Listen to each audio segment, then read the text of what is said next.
జర్నలిస్టుల పెండింగ్ సమస్యల పరిష్కారానికి మార్చి 4న నిర్వహించనున్న చలో విజయవాడ కార్యక్రమాన్ని విజయవంతం చేయాలని Andhra Pradesh working journalist federation Krishna జిల్లా అధ్యక్షుడు జె వెంకటప్పయ్య, ప్రధాన కార్యదర్శి వై శ్రీనివాస్ పిలుపునిచ్చారు.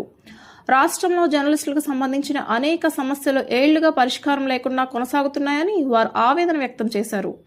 ఈ సమస్యలను ప్రభుత్వ దృష్టికి తీసుకువెళ్లి శాశ్వత పరిష్కారం సాధించేందుకు ఫెడరేషన్ నిరంతరం కృషి చేస్తుందని తెలిపారు. జర్నలిస్టుల హక్కుల పరిరక్షణ కోసం, వారి సంక్షేమం కోసం ఈ కార్యక్రమాన్ని విజయవంతం చేయాలని వారు కోరారు. మార్చి 4న జరిగే చలో విజయవాడ కార్యక్రమాన్ని జిల్లాలోని జర్నలిస్టులందరూ భారీగా హాజరై ఐక్యత చాటాలని పిలుపునిచ్చారు. రాష్ట్రంలోనే దాదాపుగా 30,000 మంది వరకు జర్నలిస్టులు ఉన్నారు. ఈ జర్నలిస్టులు ఎదుర్కొనే సమస్యల మీద ఏపీడబ్ల్యూఎఫ్ పనిచేస్తుంది. ప్రధానంగా జర్నలిస్టులు ఏ ప్రభుత్వం వచ్చినా కానీ జర్నలిస్టులు లిక్విడేషన్ సమస్యలే ఉంటాయి. ఈ సంవత్సరం కూడా ఉన్నాయి. ఇప్పటి వరకు చాలా వరకు 90% అయింది. ఇంకా 10% కూడా మ్యాక్సిమం ఇవ్వడానికి రాష్ట్ర ప్రభుత్వం సుముఖత వ్యక్తం చేస్తుంది.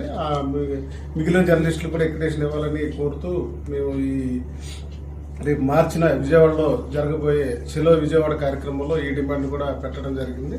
అదేవిధంగా ముఖ్యమైన జర్నలిస్టులలో ఎక్కువ పేద తరగతికి చెందిన వాళ్ళే ఎక్కువ ఉన్నాము.